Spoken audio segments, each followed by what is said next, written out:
Hello hello hello. जी हाँ दोस्तों, दिल थाम कर बैठे क्योंकि आपके बीच आ रही है एक कॉमेडी सॉन्ग लेकर मिस स्वीटी और उनका साथ देने आ रहे हैं माइकल और सपना।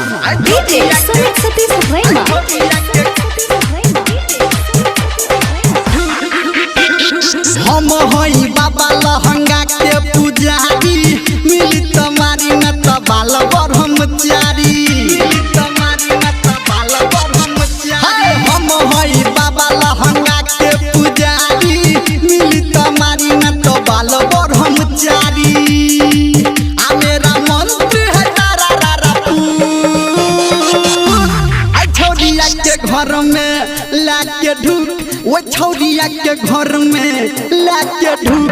आई छौरिया के घर में लाके ढूक, वो छौरिया के घर में लाके ढूक। डीजे सुमित सतीश भाई पावर स्टार धर्मेंद्र निर्मलिया।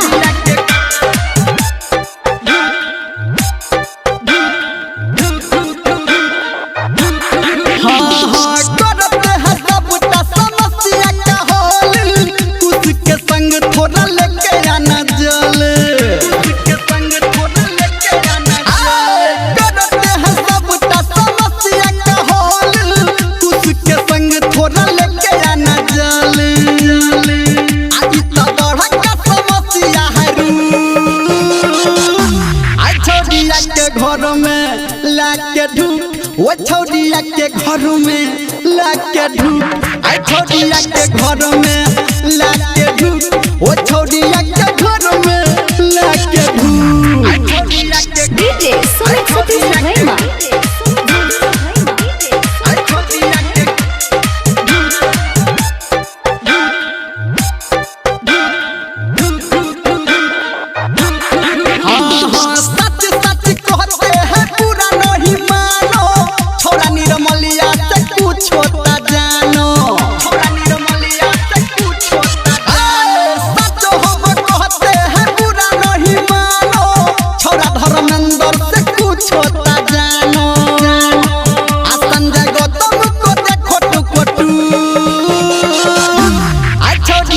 घर में लाके ढूक, वो छौरिया के घर में लाके ढूक। आई छौरिया के घर में लाके ढूक, वो छौरिया के घर में लाके ढूक।